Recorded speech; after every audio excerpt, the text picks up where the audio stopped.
Hello दोस्तों। आज हम इस वीडियो के ज़रिए यह जानेंगे कि पुराने सिक्के की क्या वैल्यूएशंस है आज के समय में, और how to make money with old coins. पुराने सिक्कों से कैसे हम रुपए कमा सकते हैं।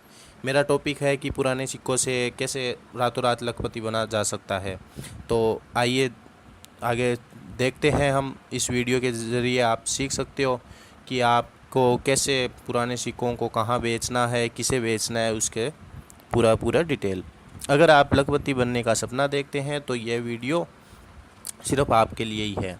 हो सकता है कि आपके घर में भी ऐसी कुछ पुरातन चीज़ हो जिसकी मदद से आप यह सपना सच कर सकते हैं।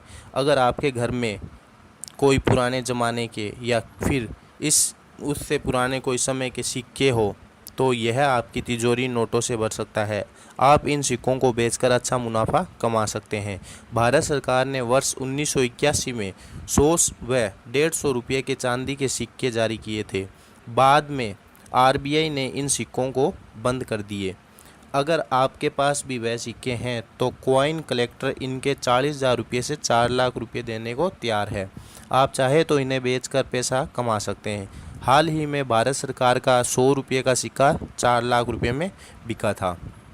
आप इन पुराने सिक्कों को ऑनलाइन भी बेच सकते हैं। इसके अलावा ईबे, मेलकॉम, टोडीवाला जैसी कुछ कंपनियां पुराने सिक्कों की नीलामी करती है। यहाँ आप पुराने सिक्के बेच सकते हैं। आप चाहे तो लंदन, जर्मनी, हंगरी व फ्रांस जैसे कई देशों में कॉइन मार्केट में ऑनलाइन इन पुराने सिक्कों को भी बेच सकते हैं। इसके अलावा हांगकांग, बीजिंग व गुआंगझाओ की कॉइन मार्केटिंग कंपनियों में ये सिक्के बेच सकते हो। अगर आप चाहे तो एजेंट के ज़रिए भी पुराने सिक्के बेच सकते हो। बस इसके लिए आपको एजेंट का कमीशन चुकाना होगा। पिछले कुछ समय से आई ग्रोथ के लिहाज से अब पुराने सिक्कों के निवेश में अच्छे टूल नज़र आ रहे हैं। पुराने सिक्कों का ऑक्शन करने वाली कंपनियों की माने तो कुछ दुर्लभ सिक्कों की कीमत 3 से 4 साल में डबल हो जाती है।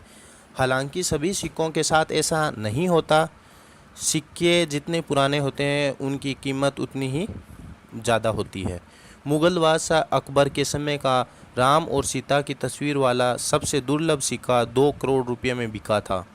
विश्व में ऐसे केवल 2 ही सिक्के बचे हैं, जिसमें से एक न्यूयॉर्क के एक कॉइन कलेक्टर के पास है और दूसरा वियना के म्यूजियम में है। वही राजा जहांगीर के समय का सिक्का 1988 में लंदन में 80 करोड़ रुपए में बिका था। यह सिक्का जहांगीर ने सऊदी अरब के राजा को भेंट किया था। अगर आपके पास भी कुछ पुराने सिक्के हैं तो आप घर बैठे रातों रात लखपति बन सकते हैं।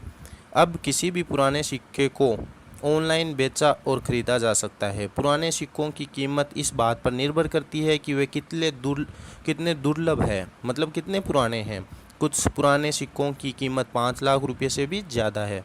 अगर आपके पास भी कुछ ऐसे ही पुराने सिक्के हैं तो आप उन्हें मैं बता रहा हूँ उस वेबसाइट पर बेचकर अच्छा खासा मुनाफा कमा सकते हो। आंध्र प्रदेश के बी चंद्रशेखर पिछले 25 सालों से एक स्टॉल लगाकर पुराने सिक्कों की खरीद फरोख्त का काम कर रहे हैं। सिर्फ सिक्कों की खरीद के जरिए बी चंद्रशेखर अब तक लाखों रुपये कमा चुके हैं। ऐसे किसी भी पुराने सिक्कों को ऑनलाइन बेचा भी और ख़रीदा भी जा सकता है। वर्तमान में सिक्कों को कई वेबसाइट के ज़रिए बेचा और ख़रीदा जा सकता है, लेकिन यह वेबसाइट ख़ास तौर से सिर्फ पुराने सिक्कों को खरीदने के लिए ही बनाई गई है। सिक्कों को बेचने और ख़रीदने के लिए दिए गई जो मैं वेबसाइट बता रहा हूँ उसमें जाके आप अपनी फ़ोटो ऐड करो सिक्कों की और थोड़ा सा उसके बारे में डिप्रेस और टाइटल ऐड करके उस सिक्के के जो भी प्राइस है वो आप अपने अनुसार दे सकते हो। और उस वेबसाइट के थ्रू भी आप देख सकते हो कि आपकी सिक्कों की क्या वैल्यूएशन, क्या कीमत है। और मैं जो वेबसाइट बता रहा हूँ कृपया आप उस पर जाएं, और अगर आपके पास ऐसे कोई सिक्के हैं या नोट है कोई पुराना तो आप उस पर अपलोड कर सकते हो और बेच सकते हो। जिसे भी कांटेक्ट करना है वो उस वेबसाइट के थ्रू आपको कांटेक्ट करेगा, फ़ोन करेगा और आप उसे आगे सिक्का बेच सकते हो। ये वेबसाइट है www.indiancoins.com। आप गूगल पर indiancoins.com के नाम से भी सर्च करके देख सकते हो। इस वेबसाइट पर जाने के बाद में आप अपना सिक्का, जैसे OLX, क्यूकर, ये जो बाकी वेबसाइट है, इस ऐसी वेबसाइट के थ्रू जैसे हम कोई भी प्रोडक्ट बेचते हैं, बस जो मैं बता रहा हूँ उस वेबसाइट में आप कॉइन ही बेच सकते हो और कुछ नहीं। इसमें अपलोड की प्रोसेस उन वेबसाइटों के जैसी ही है। ठीक है दोस्तों, तो आप ये काम कर सकते हो घर बैठे ही अपने। तो इसमें ज़रूर अपनी किस्मत आजमाइए और देखिए एक बार ट्राई करके। धन्यवाद दोस्तों। और आप ये जो मेरी पोस्ट है वो मधुशाला.info पर भी पढ़ सकते हो।